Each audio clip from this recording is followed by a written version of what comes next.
नारायणं नमस्कृतं नरं चैव नरोत्तमं देवीं सरस्वतीं व्यासं ततो जयमुदीरये। व्यासाय विष्णुरूपाय व्यासरूपाय विष्णवे नमो वै ब्रह्मदेवाय वसिष्ठाय नमो नमः। गुरुर्ब्रह्मा गुरुर्विष्णु गुरुर्देवो महेश्वरः गुरुर्साक्षात् परब्रह्म तस्मै श्रीगुरवे नमः।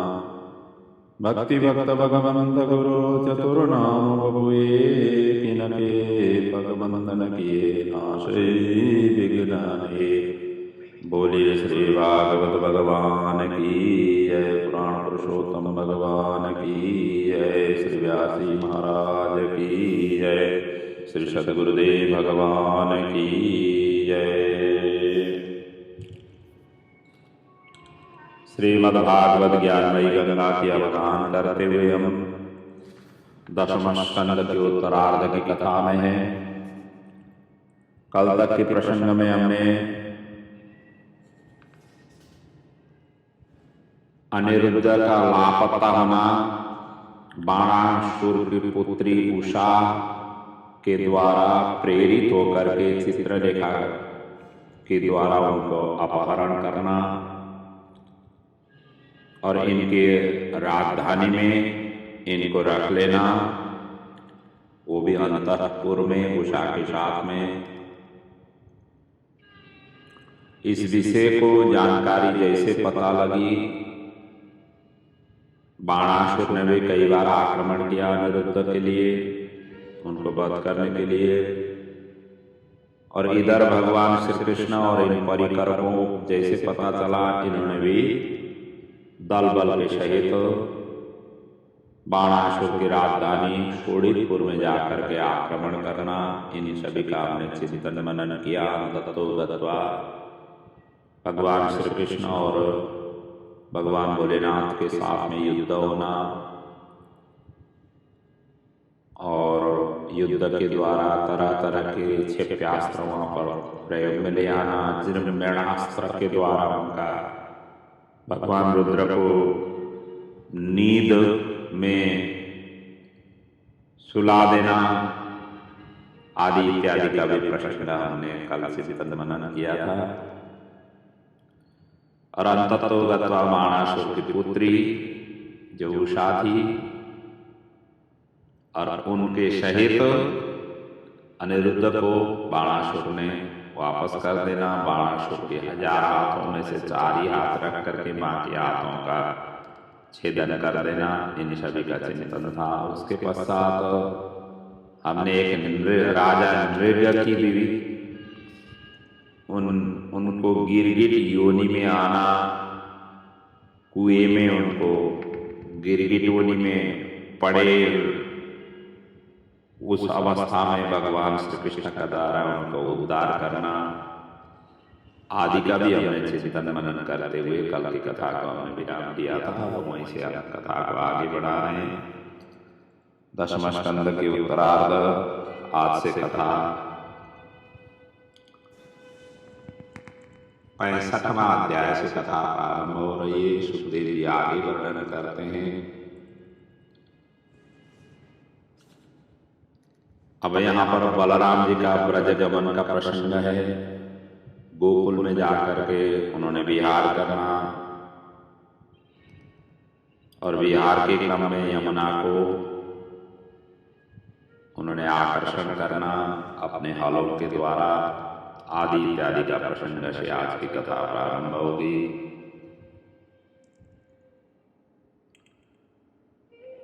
इधर दाऊ जी ने प्रस्ताव रखा भगवान श्री कृष्ण से कि चलो वृंदावन घूमने के लिए, क्योंकि काफी समय हो गया द्वारिका में रहते रहते। मथुरा आए, मथुरा के बाद में द्वारिका आए। अभी अपने जहाँ पर हमने बाल्यकाल व्यतीत किया वहां तो हम गए ही नहीं।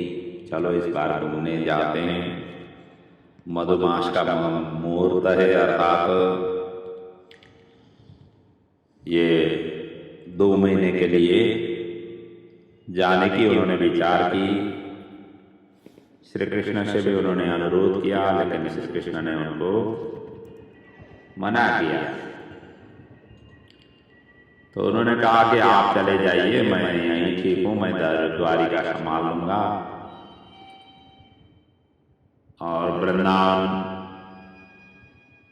वृंदावन ब्रज भूमि में आप जाकर के सभी को सांत्वना देना और मेरी तरफ से भी आप उन सभी को आश्वासन दे देना आदि इत्यादि कह करके भगवान श्री कृष्ण ने टाल दिया। और इधर बलराम जी भगवान और सभी द्वारिकावासियों का आज्ञा लेकर के नंद आदि से मिलने के लिए गोकुल में गए और वहां जाकर के सभी के साथ में मिलना हुआ। जैसे दाऊ जी वहां पर पहुंचे, बलराम जी वहां पर पहुंचे, ब्रजवासियों का तो आनंद का पारावार ही नहीं रहा। सभी ने स्वागत उनकी की और इतना भव्य और आनंद पूर्वक मधुमास के समय वहां पर उन्होंने व्यतीत किया। 2 मासो तत्र चावासी मधु माधवमेव च। और इसी क्रम में मधुमास कहते हैं चैत्र और वैशाख महीना। बहुत गर्मी थी, वहां पर क्रीड़ा कर रहे थे, गर्मियों का समय था और पूरे शरीर पसीने से भीग रहा था। जब गर्मी ज्यादा बढ़ने लगी तो ग्वाल वाले कहने लगे कि गर्मी बहुत पड़ी है, चलो यमुना जी में जाकर के डुबकी लगाते हैं, खूब नहाएंगे, जल का आनंद लेंगे। दाऊ जी कहने लगे यमुना जी तो यहाँ से दूर है, ऐसा काम कर लेते हैं कि हम यमुना जी को यहीं पर बुला लेते हैं। ऐसा कहते हुए यमुना जी को उन्होंने कहा कि इधर आ जाओ। बलराम जी ने ऐसे आज्ञा दिया। अब यमुना जी ऐसी थोड़ी है कि घर घर जाकर के जिनको जहाँ जहाँ जरूरत हो वहां जाकर के कराए। ऐसा करने लग जाए तो प्रकृति तो फिर विषम अवस्था को प्राप्त होगी। जहाँ जिनको जो भी मर्जी हो वहां पर पहुंच जाए जो चीजों की। तो यमुना जी ने मना किया। दाऊ जी की आंख तो वैसे भी अब क्रोध तो तुरंत ही आ जाती है, आंख लाल लाल हो गई और वही पर फटकारते हुए कहने लगे पापी त्वं माम अवज्ञाय यन्नायसि मया होता। मैंने बुलाने पर भी तू नहीं आ रही है, मुझे अनादर कर रही है, आज ही तुझे मैं ठीक करूंगा, तेरा अस्तित्व मैं समाप्त कर दूंगा। ऐसा कहते हुए हल मुसल उन्होंने संभाले और हल पृथ्वी पर उन्होंने पटका और यमुना जी उसी समय कांप उठी और तुरंत ही दिव्य रूप में यमुना प्रकट हो गई, चरण में पड़ करके गिर पड़ी और कहने लगी राम राम महाबाहो न जाने तब विक्रमम् यस्यैकांसेन विद्रेता जगति जगतपते। हे अनंत, हे महाबाहो, हे जगदीश्वर, मैं आपके बल पराक्रम को समझ ना सकी, मेरी इस धृष्टता को आप क्षमा करें। तब जाकर के यमुना दाऊ जी का कोप शांत हुआ और इसके वैसे भी उन्होंने यमुना जी को अपने हाल के द्वारा खींच चुके थे यहां तक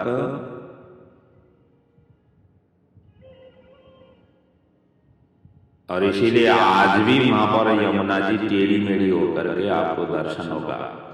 जो भी ब्रजभूमि का यात्रा करेंगे यमुना जी ऐसी सीधी नहीं चल रही, चलती हुई मिलेगी।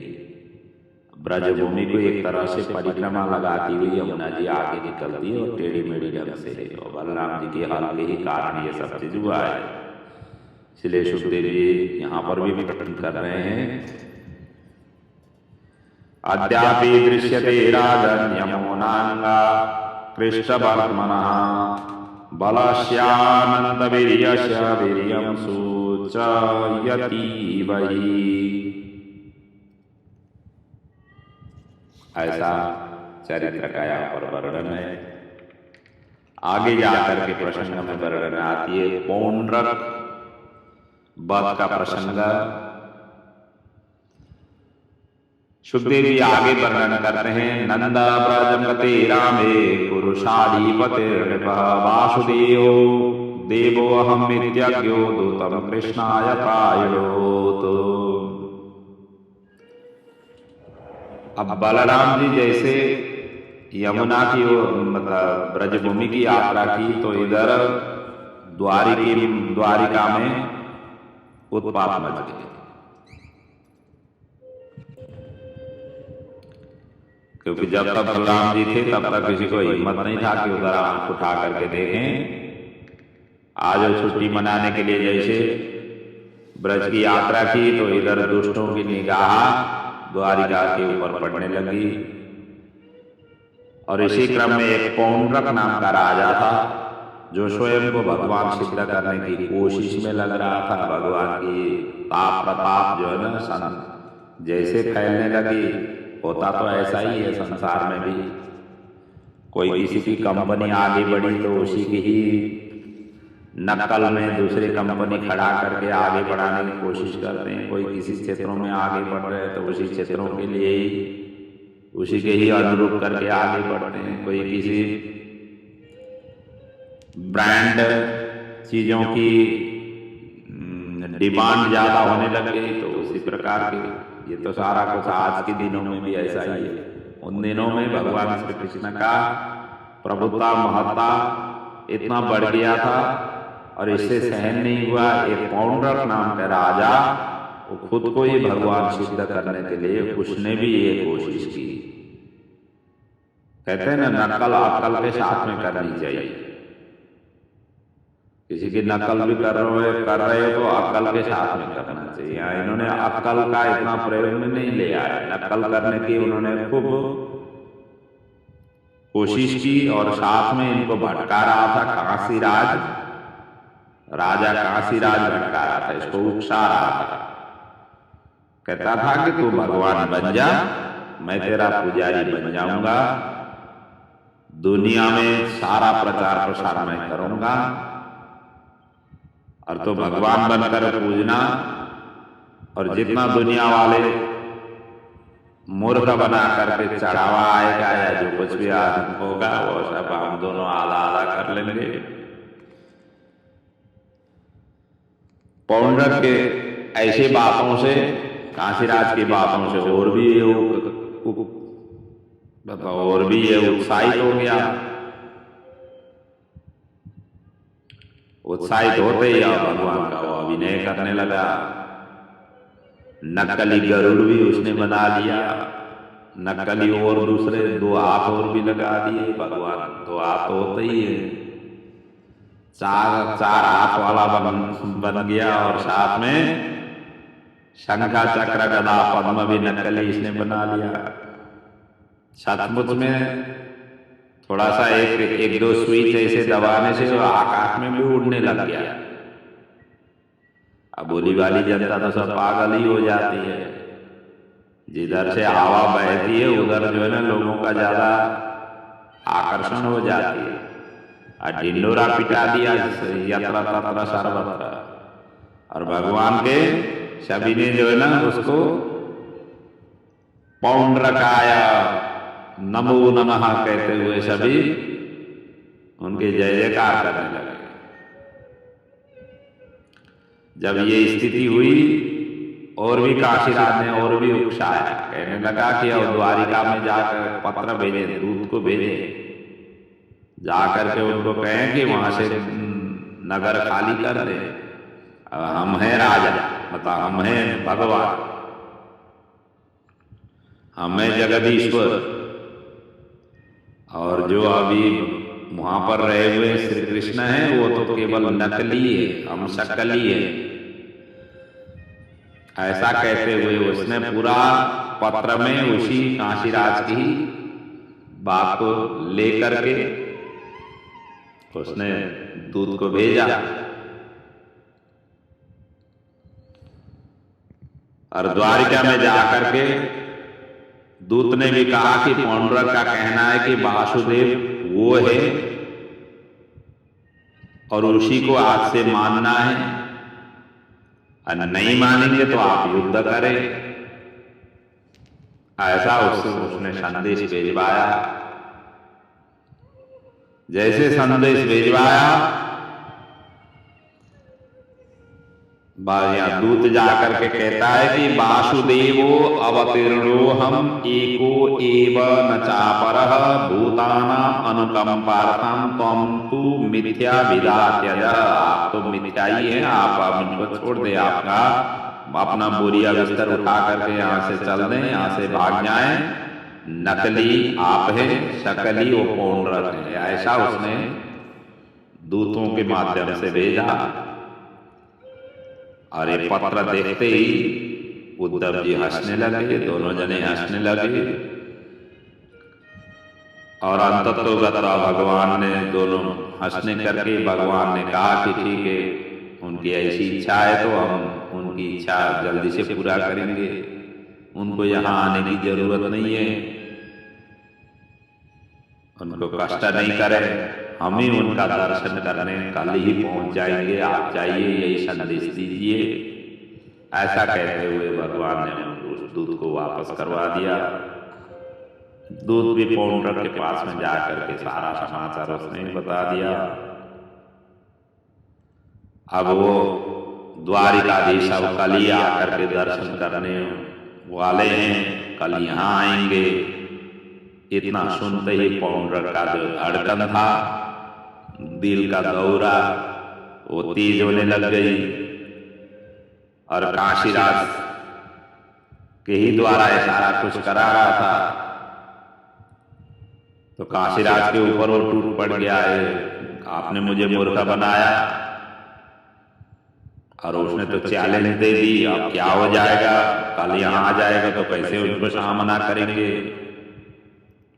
काशीराज कहता है कि डरो मत,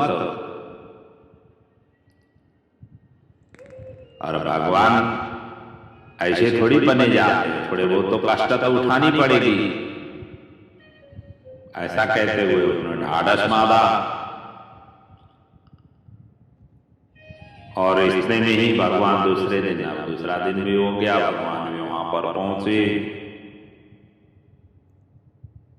जैसे वहां पर पहुंचे, काशीराज को फिर कहता है कि वो तो आ गया, अब क्या करें जाए। काशीराज कहते हैं कि तेरे पास में जो भी चमत्कार है सारा का सारा है, वो सब दिखाने लगा, उनके आगे प्रस्तुत कर। और पौंड्रक ने क्या किया, उसके पश्चात आपने गरुड़ का जो खटका था वो दबाया, गरुड़ आकाश में उड़ने लग गया, मतलब उड़ते हुए आने लगा। और दूसरा कोई खटका था वो दबा दिया, जिससे सुदर्शन चक्र ही सुदर्शन चक्र अब घूमने लग गया। और इतना देख करके भगवान तो दलबल के सहित में गए थे, उद्धव भी थे, सभी इनका ये सारा का चमत्कार देख करके सभी को हंसी आई। तब इनके बीचों में भीषण युद्ध हुआ। काशीराज तो था ही, अंततो गत्वा भगवान ने दोनों को, पौंड्रक को भी काशीराज को भी, इन दोनों का शिरच्छेदन करके अंततो गत्वा इनको जय श्री कृष्ण कर दिया। ये अनिष्ट देख करके काशीराज का पुत्र सुदक्षिण ने शिव की उपासना से वर इनको प्राप्त हुआ था, और दक्षिणाग्नि में इन्होंने श्री कृष्ण के निमित्त मारण का इन्होंने प्रयोग किया। तत्काल अग्नि से एक कृत्या उत्पन्न हुई, जो द्वारिका नाश करने के लिए उसने प्रेरित किया। और जैसे द्वारिका में आकर के उस आक्रमण किया, तो सभी के सभी द्वारिकावासी सभी त्राही त्राही हो गए। भगवान के सुदर्शन चक्र से हमेशा हमेशा द्वारिका सुरक्षित रहती है। सुदर्शन चक्र को भगवान ने और आज्ञा प्रदान किया, और आज्ञा प्रदान करते ही सुदर्शन चक्र के द्वारा उनका सारा का सारा शमन हुआ। तब कृत्या वहां से तो अंदर जा नहीं पाई, और क्योंकि कृत्या ऐसी चीजें जहां से प्रयोग में ले आते हैं, अर्थात जो भी इसको प्रयोग करते हैं, यदि सामने वाला जहां जिसके लिए किया गया, यदि वहां पर उसने आक्रमण कर नहीं पाया, वहां पर जा करके दग्ध नहीं कर पाया, तो जहां से छोड़ा हुआ है उधर ही लौट जाता है। और हुआ भी ऐसा ही, जब द्वारिका को ध्वस्त नहीं कर पाया तो वहां से वापस आया तो काशी के ऊपर भी वहीं से छोड़ा गया था। और यही काशी में आकर के ऋत्विज के सहित सुदक्षिण को भस्म करके दूषित वाराणसी को उन्होंने पवित्र कर दिया। ऐसा सुदर्शन चक्र ने काशी दहन पर, मतलब कृत्या की लौटने पर, साथ में सुदर्शन चक्र भी यहां पर आकर के काशी नगरी के ऊपर इन्होंने भी सारा का सारा ध्वस्त कर दिया। भगवान यही चाहते थे हम सभी दुष्टों को संहार करें और शांति स्थापना करें, विनाशाय दुष्कृता, और धर्म की संस्थापन करें। इस प्रकार की कथा का प्रसंग वर्णन है। आगे जाकर के परीक्षित जी ने यहां पर प्रश्न किया, बलराम जी की अन्य चरित्र भी श्रवण कराइए। भगवान श्री कृष्ण की तो चरित्र सुनाते रहते हैं।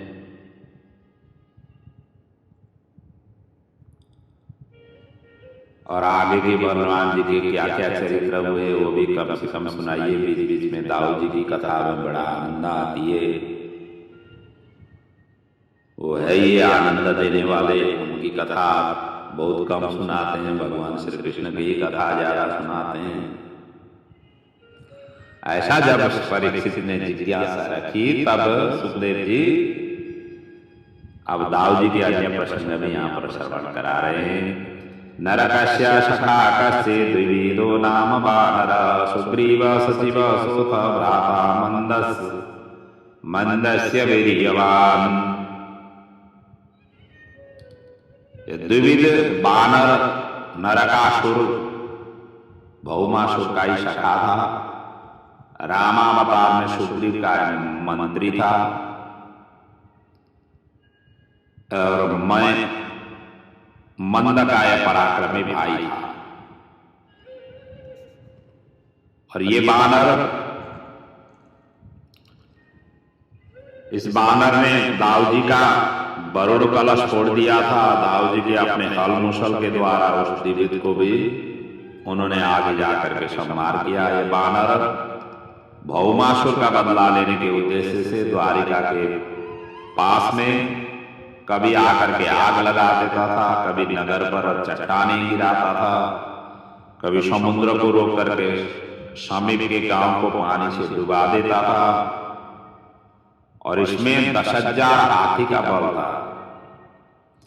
इसमें ऋषियों की आश्रम, कई बार तो ऋषियों के आश्रम में दूषित कर देता था।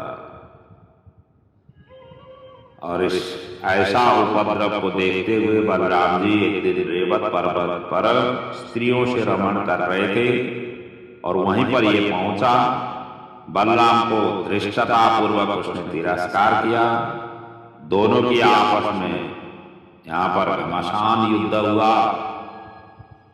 पत्थर से, मुसल से, वृक्ष से, निवृक्षमकरोद्भवनम, अंत में वक्षस्थल के प्रहार से द्विविद का प्राण पखेरु निकल गए। देवों ने पुष्प वृष्टि की। इस प्रकार बलराम जी ने जगत का विनाश करने वाले महाबली द्विविद बानर का वध करके अपने नगर वो लौट आए। अब आगे की प्रसंग में सुखदेव जी वर्णन करते हैं। शांब के बंधन में बलराम जी द्वारा हस्तिनापुर का आकर्षण करना अर्थात उनको कर्षण कर देना, यहां इनकी प्रसंग है। सुखदेव जी वर्णन कर रहे हैं, राजन दुर्योधन सुसाम्राजान लक्ष्मणा समितिंजय स्वयंवर स्थामाहर शांभो जाम्बवती सुता। एक बार दुर्योधन की सुपुत्री लक्ष्मणा का स्वयंवर हो रहा था। उस स्वयंवर से भगवान के जाम्बवती नंदन शांब ने उस राजकुमारी का हरण कर लिया। दुर्योधन ने शांब को इतना सुनते ही उनको पकड़ करके बंदी बना दिया, बंदी गृह में उसने डाल दिया। दाऊ जी को यह समाचार सुन जैसे प्राप्त हुआ, अपने ही शिष्य ने ये सब चीज किया, क्योंकि दाऊ जी के द्वारा इसने गदा सीखा था। और शांब को छुड़वाने के लिए हस्तिनापुर गए। उद्धव से संदेश भिजवाया, जाओ हमारे चेला दुर्योधन कहना कि हम आए हैं। उद्धव जी ने समाचार दिया, उनकी स्वागत हो गई। और जैसे स्वागत सत्कार हुआ, अंततोगत दुर्योधन ने पूछा कि आगमन का कारण। दाऊ जी ने कहा कि दुर्योधन, तुमने हमारे भतीजे को बंदी बनाया हुआ है, उसी को छुड़वाने के लिए आया हुआ हूं। दुर्योधन ने कहा कि हमारी सुपुत्री को इन्होंने हरण करने का दुस्साहस किया। दाऊ जी ने कहा कि कोई बात नहीं, तुम्हारे पुत्री हमारा जो है ना भतीजा भी कोई ऐसा कमजोर थोड़ी है कि इतना सुंदर है, अल्लाह का जवान है। और जवान जो है ना अपनी बिटिया और उसको पसंद करता है, तो इसमें क्या आपत्ति है? अपनी बेटी को इनको दे दो, विवाह कर दो। संबंध तो कहीं ना कहीं बांधनी नहीं सकती। यदि स्वयं इस तरीके के संबंध बन रहे हैं तो पक्का पक्की कर देनी चाहिए, इसमें कौन सी बड़ी बात है। दुर्योधन ने कहा कि गुरुजी, आप भी अपने औकात में रहिए, हम आपको गुरु मानते हैं। इसका मतलब ये नहीं है कि जो भी मन में आए वो आदेश आप देते जाए और हम पालन करते जाए।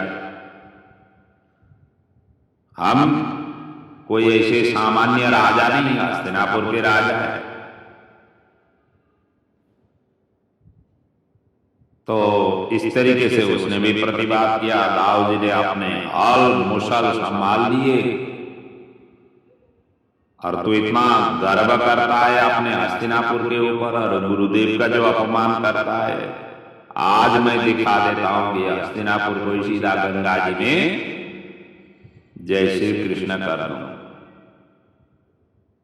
और सारा का सारा जैसे उन्होंने उखाड़ने की कोशिश की, घुमा करके जैसे हस्तिनापुर को ही गंगा जी की ओर जैसे खींचने लगे, सारा का सारा धरती डगमगा गई। कौरवों में हाहाकार मच गया। समस्त कौरव दाऊ जी के चरण में आकर के क्षमा मांगने लगे। रामा राम अखिलाधार प्रभावम न विदामते मूढ़ानां बहूतीनां छन्दोर्मर्यस्यति क्रमम्। अंततो गत्वा सभी ने प्रार्थना की और प्रार्थना को स्वीकार करते हुए दाऊ जी से क्षमा प्रार्थना की। और दाऊ जी ने भी उनका अपराध को क्षमा, मतलब क्रोध को शांत किया। और आज भी कहते हैं कि हस्तिनापुर गंगा जी की ओर ये झुकती हुई ऐसा दृश्य आ जाता है। अद्यापि च पुरम एतत् सूचयत राम विक्रमा। ये आज भी इस तरीके से टेढ़ी है। ये बलराम जी का ही प्रकोप का ये सूचक है, ऐसा वर्णन शुद्ध जी कह रहे हैं। अंतिम में लक्ष्मणा के साथ सहित उन्होंने शांब को छोड़ दिया, ससम्मान ला करके बलराम को दे दिया। इससे बलराम प्रसन्न हुए। आगे जा करके नारद जी द्वारा भगवान की गृहस्थी लीला का वर्णन है। बड़ा अद्भुत चरित्र है।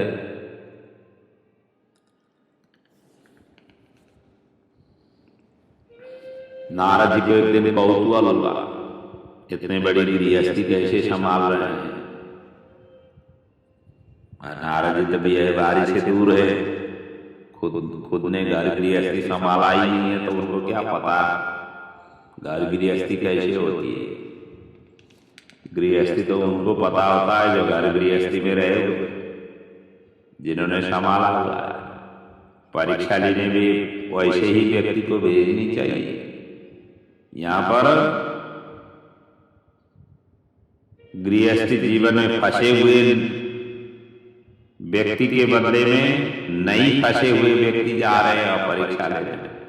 अब परीक्षा कैसे कर पाएंगे। सुखदेव जी वर्णन करते हैं, राजन नरकम नियतम श्रुत्वा तत्वाह सयोषिताम कृष्णेनैकेन बह्वीनां तद्दिदृक्षुष्म नारद। नारद जी को ये इच्छा हुई कि 16,108 रानियों के साथ में कैसे रहते। ये इच्छा उनकी जागृत हो गई और यही कुतूहलता को मिटाने के लिए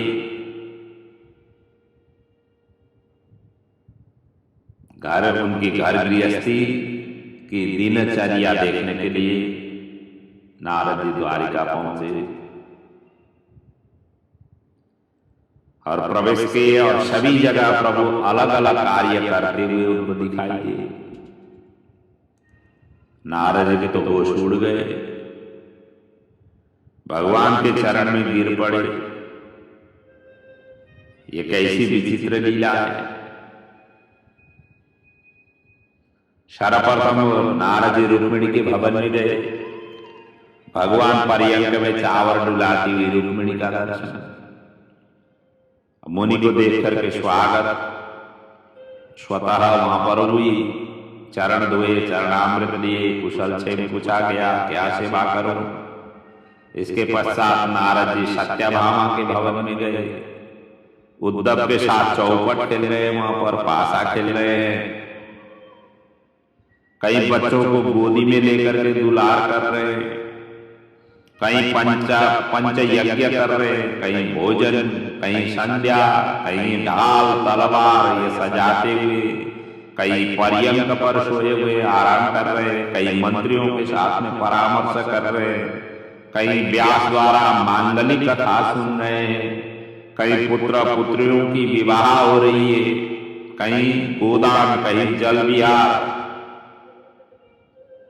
भगवान के ऐसे ऐसे चरित्र जिस घर में जाते हैं अलग अलग स्वरूप में नारद जी को देखने को मिला। नारद जी के तो होश उड़ गए और ये सारा विचित्र लीला को जैसे उन्होंने जिज्ञासा की, भगवान हंस करके बोलने लगे, मेरे इन लीलाओं से तेरे 4 शीर वाले ब्रह्मा जी भी चक्कर खा जाते हैं, अर्थात नारद के पिताश्री भी चक्कर खा जाते हैं। और तुम्हें भी ऐसी चक्कर आ रहा है तो इसमें कोई बड़ी बात नहीं है। तुम्हें भी कोई आश्चर्य हो रहा है तो कोई बड़ी बात नहीं। तो अंततः बताओ, उन्होंने कहा कि प्रेम से भजन करो, इसी में ही कल्याण है। अपना बीड़ा उठाओ और नारायण नारायण कहते हुए आगे बढ़ो। ऐसा कहते हुए उनको विदाई किया। नारद जी ऐसे देख करके भगवान की उन्होंने वहां प्रस्तुति गाई और आपके चरणों में हमारा अविचल भक्ति बनी रहे।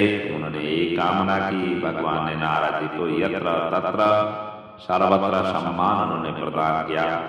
भगवान का अपूर्व गृहस्थ जीवन ये देख करके नारद जी अत्यंत प्रसन्न हुए, आज्ञा लेकर के वहां से चल दिए। और इसके पश्चात भगवान के नित्यचर्या का विषय का वर्णन है।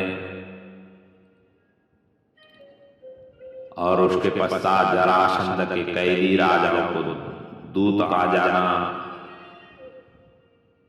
और उधर पांडवों के दूत भी वहां पर आ जाना, इन सभी का वर्णन है। सुखदेव जी आगे वर्णन करते हैं।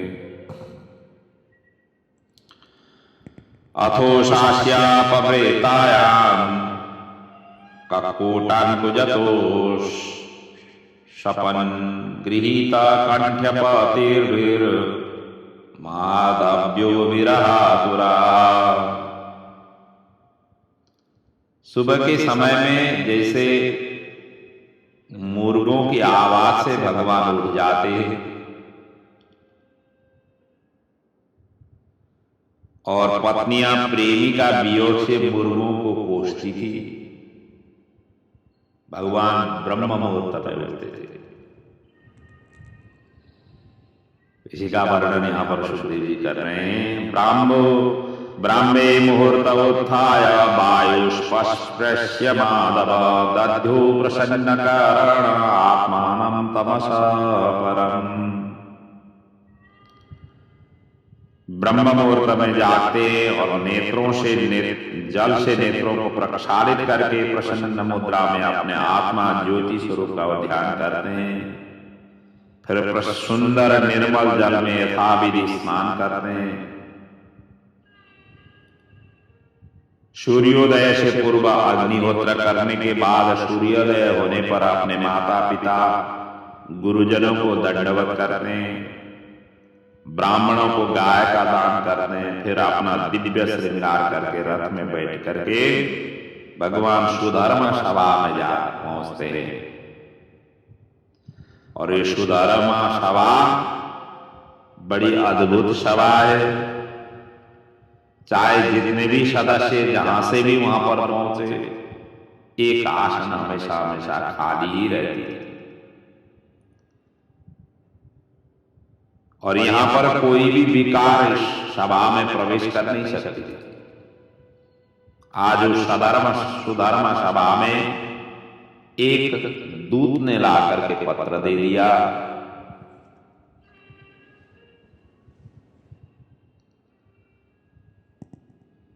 और वैसे भी कहा गया है, ब्राह्म मुहूर्त में शयन करने से पुण्य का क्षय होता है।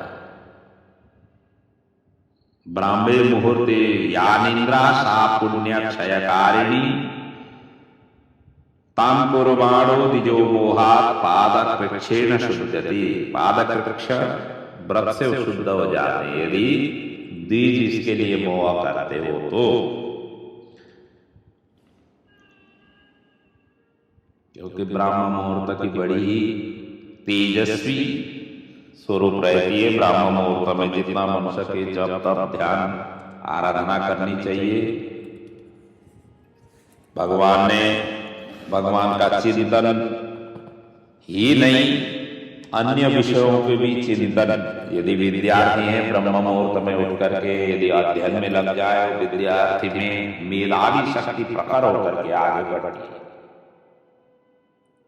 हालांकि आजकल बच्चे जो है ना देर रात तक बैठते हैं, ये ठीक नहीं है। वैसे भी 11 बजे के बाद का जो समय राक्षसों का समय माना गया है, 10 बजे सो जाना चाहिए। और सुबह 4 बजे उठ करके पंच स्नान करके विद्यार्थी को सीधा विद्या में जोर देने के उद्देश्य से लगना चाहिए। 4 बजे से 6 बजे तक की जो विद्या अध्ययन का था, सूर्योदय से पहले का जो समय है, ये अत्यंत उर्वर समय रहता है।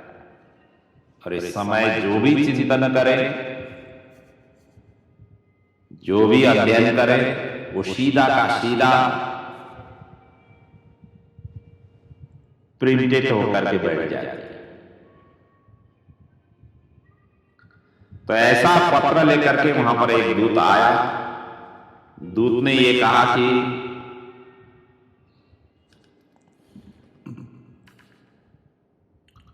जरासंध के अत्याचार का उन्होंने निवेदन लेकर के आए थे।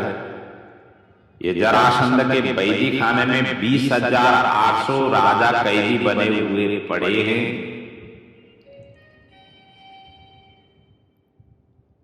और उन पर कृपा करने की उन्हें मुक्ति दिलाए, ऐसा उन्होंने निवेदन लेकर के आया था। उन्होंने भगवान को निवेदन देने से पहले 6 श्लोकों से भगवान की प्रार्थना की, जिसमें 1 से शरणागति, 3 से भय का प्रदर्शन, 2 से मुक्ति का मुक्ति की याचना, वयम त्वं शरणायामो अभीता पृथक दिया, हम आपके शरणापन्न हैं। इस प्रकार की प्रार्थना और याचना इसमें थी। और उसी समय देवर्षि नारद जी भी पहुंचे पांडवों की तरफ से अपना दूत बनकर। और पांडव का यही उद्देश्य था कि नारद जी के द्वारा भेजा जाए तो भगवान ने बातों को स्वीकार कर लेंगे। और इनकी प्रस्ताव थी कि राजसूय यज्ञ, वो राजसूय यज्ञ के प्रस्ताव लेकर के वहां पर पहुंचे। और उसके लिए उन्होंने न्योता दिया था, आप सपरिवार पधारे।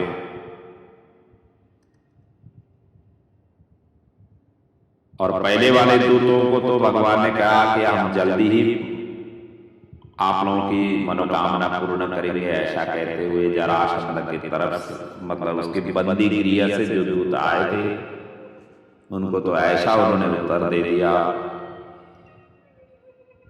और इधर राष्ट्रीय यज्ञ के लिए भी उन्होंने कहा कि हम जल्दी ही आएंगे, ऐसा कहते हुए दोनों को विदाई की, नारद जी को भी विदाई की और उस दूत को भी।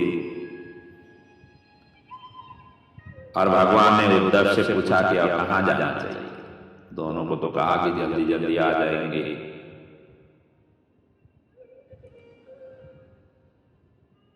और उन्होंने सहमति मांगा। निदेशं शिरसाधाय उद्धव प्रत्यभाषत। और आगे के प्रसंग में उद्धव जी ने यहां पर अपनी अभिमत उन्होंने भगवान श्री कृष्ण को प्रदान किया। जिस अभिमत में इंद्रप्रस्थ जाने के लिए उन्होंने प्रेरित किया। सुखदेव जी उसी का वर्णन करते हैं। नारद जी कृष्ण और नीतिवेत्ता सभासदों का अभिप्राय जान लेने के बाद उद्धव जी ने कहा कि यज्ञ की आमंत्रण तथा बंधनों से राजाओं की मुक्ति दोनों कार्य आवश्यक है।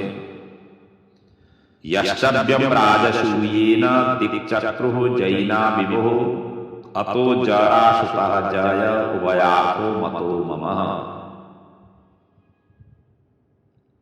ये दोनों ही उन्होंने अभिमत प्रकट किया। राष्ट्रीय यज्ञ तो दिग्मंडल के राजाओं को जीते बिना नहीं होती है,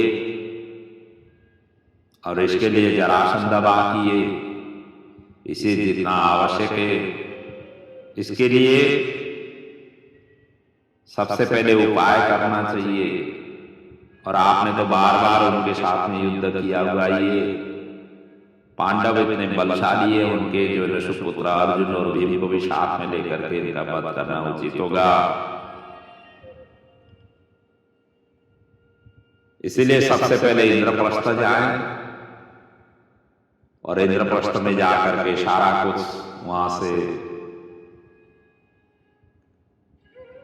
इन परिस्थितियों को मद्देनजर करते हुए इस तरीके से जाएं, उनको भी साथ में लेकर के तब जाकर के काम सही होगा। यही यहां उद्धव जी ने सहमति प्रदान किया। उद्धव की बात सब सभासदों ने स्वीकार किया, सभी को जज किया। अंततो गत्वा रानियों सहित पुत्रों को इंद्रप्रस्थ उन्होंने भेजवा दिया और भगवान भी रथ में आरूढ़ होकर के चल पड़े। भगवान का आगमन से युधिष्ठिर आदि अत्यंत प्रसन्न हुए। द्रौपदी ने रुक्मिणी आदि का सत्कार वहां पर की। पांडवों में भगवान का सत्कार, पांडवों ने भगवान का सत्कार किया। राजा युधिष्ठिर के प्रसन्नता के लिए भगवान कुछ मास तक वहीं उन्होंने निवास किया। उवास कच्चिद मासान राज्ञ प्रिय चिकीर्षया।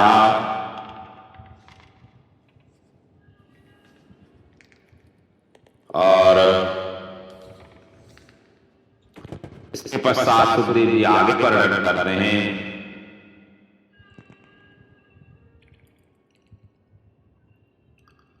एक दिन सभा में युधिष्ठिर ने राष्ट्रीय यज्ञ का उन्होंने प्रस्ताव किया और भगवान को अग्र पूजा की भी उन्होंने प्रस्ताव रखा। भगवान ने राष्ट्रीय यज्ञ के लिए दिग्विजय पहला करना जरूरी है ये बताया। तब दक्षिण में सहदेव को, पश्चिम में नकुल को, उत्तर में अर्जुन को, पूर्व में भीम को उन्होंने भेजा अपने दल बल के सहित, सेना के सहित।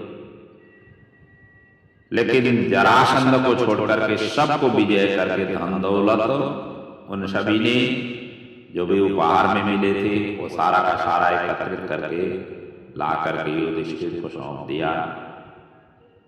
जरासंध के लिए भगवान ने भीम अर्जुन को लेकर के ब्राह्मण के वेश में वहां पहुंचे और वो भी जरासंध की अतिथि सत्कार के समय में वो पहुंचे और उनसे कहा हम आपके अतिथि हैं, हम जो मांगे वह आप दीजिएगा। जरासंध ने देखा यह कहीं देखे हुए क्षत्रिय है, भेष बदल करके ब्राह्मण होकर के आए हैं। ऐसा जानते हुए भी उन्होंने कहा कि आप जो कुछ भी मांगो मैं देने के लिए तत्पर हूं और यहां तक कि मैं अपना शीर भी देने में कोई बिना हिचकिचाहट मैं दे सकता हूं।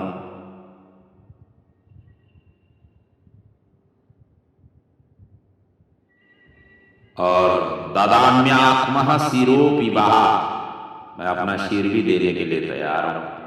यह सुन करके भगवान ने कहा युद्धम नो देहि राजेन्द्र त्वं यदि मन्यसे युद्धार्थीनो वयं प्राप्ता राजन्यान अन्नकाक्षिणा।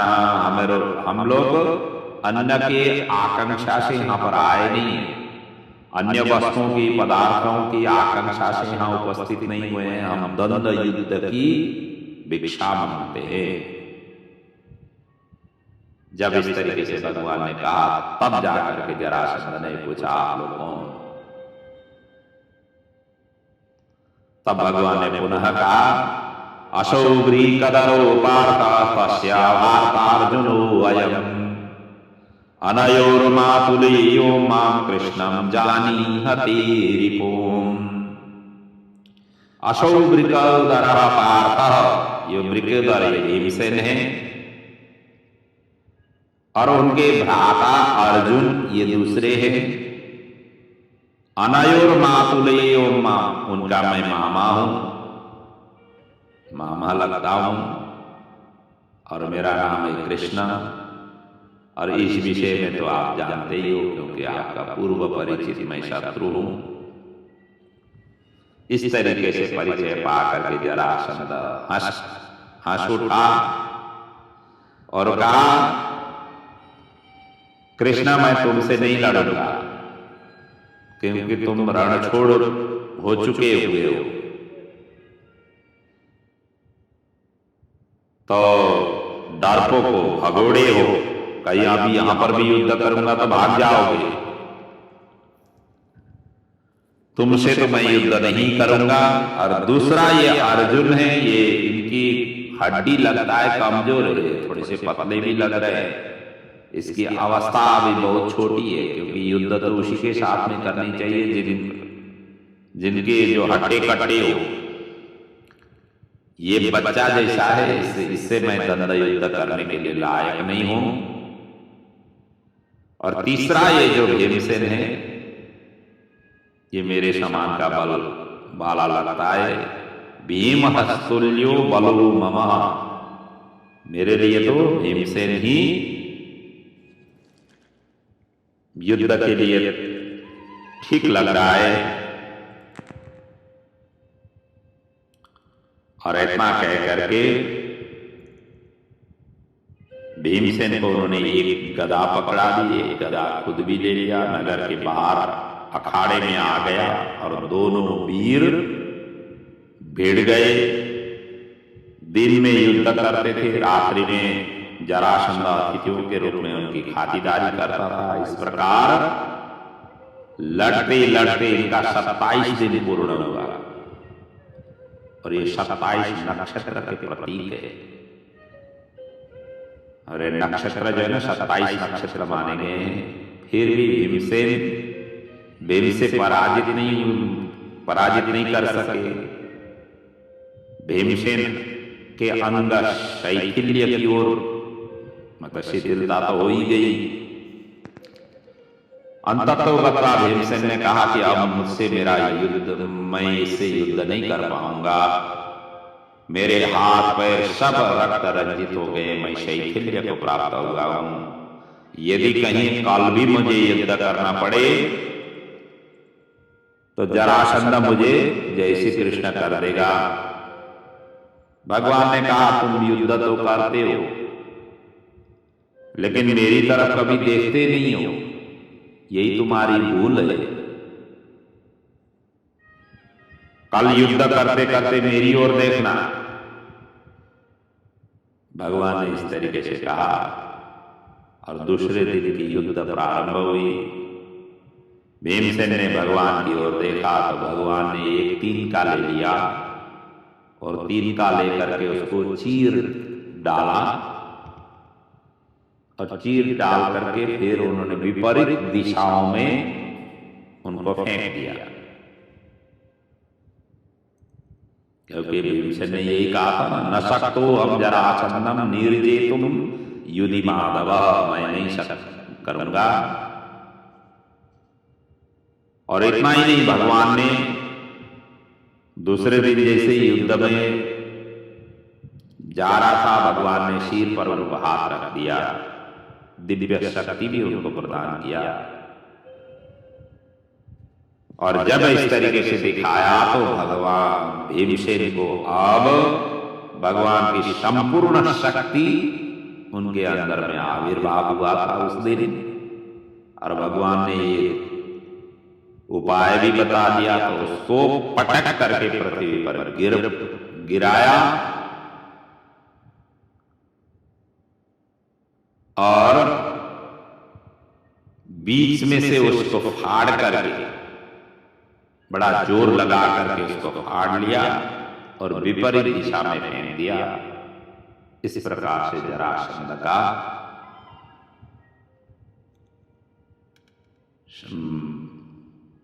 पूर्ण हुआ। पहले तो इन्होंने, वैसे यहां भागवत में तो उल्लेख नहीं है, पहले तो उन्होंने एक ही दिशाओं में फेंका था तो वो जाकर के जुड़ गए थे।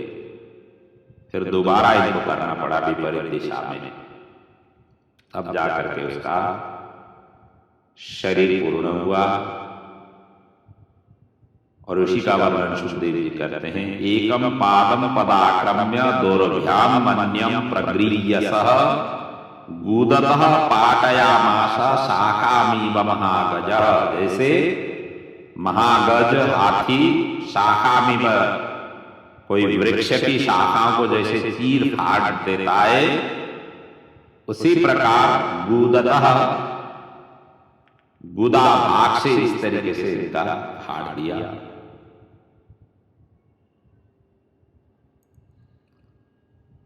और जैसे जरासंध का वध हुआ, प्रजा वहां पर अब जोर जोर से हाय हाय करते पुकारने लगी। भगवान ने भीमसेन का आलिंगन करके स्वागत किया। फिर भगवान ने जरासंध के पुत्र सहदेव को वहां पर राज्याभिषेक किया। और राज्याभिषेक कर करके उनको सिंहासन में विराजमान कर दिया। क्योंकि भगवान दूसरे की उद्धार तो करते हैं लेकिन खुद लेते नहीं। और भगवान ने जरासंध के कैदी में पड़े हुए जितने भी थे सभी राजाओं को कैद से मुक्त कर दिया। उल्लेख है कि 20,800 कैदी राजाओं ने, राजा थे वो, और जैसे वहां से मुक्त कर दिया तो भगवान का उन्होंने दर्शन की।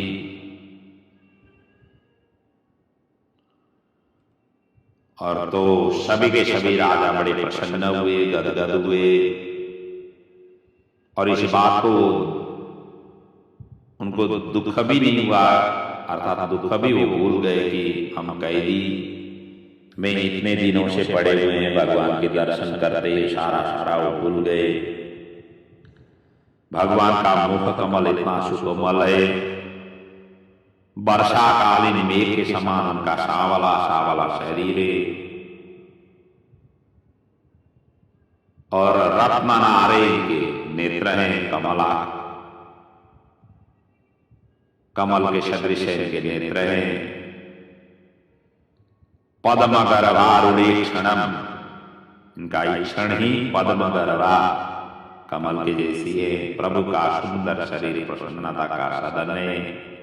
भगवान को देख करके उन राजाओं की ऐसी स्थिति हो गई मानो प्रभु के नेत्रों से वो पी रहे हो, जिह्वा से भगवान को देखते देखते चाट रहे हो, नासिका से सूंघ रहे हो, बाहों से आलिंगन कर रहे हो।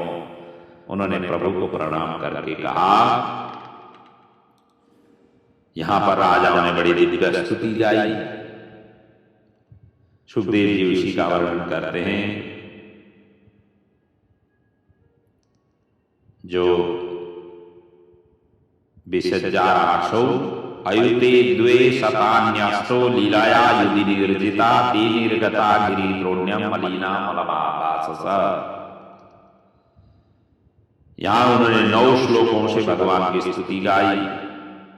ये नवदा भक्ति का लक्षण स्वरूप ये श्लोक है। भगवान ने सभी को सुंदर रथों में आरोहण करा करके आशीर्वाद देकर के स्वस्थ स्थान के लिए उन्होंने अंततोगता लौटाया।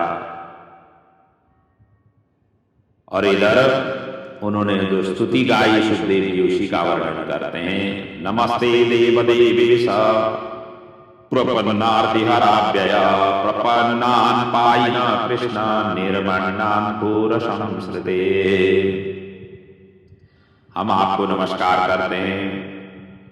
आपने जरासंध के कारागार से हमें छुड़ा दिया है। अब हम इस जन्म मृत्यु रूपी घोर संसार चक्र से भी आप छुड़ा दीजिए। आपके शरणापन्न है। ये दुख का संसार है, संसारी दुख का स्वरूप है, और इसी दुखमय संसार के हमें कटु अनुभव हमें हुआ है, उससे हम अब उब गए हैं। इसलिए आपके शरण में आए हैं, आप हमारी रक्षा कीजिए। सभी राजाओं ने गोविंद की यहाँ पर स्तुति गाई। कृष्णाय वासुदेवाय हरये परमात्मने प्रणतः क्लेशनाशाय गोविंदाय नमो नमः। ये भागवत का सबसे सुंदर मंत्र माना जाता है।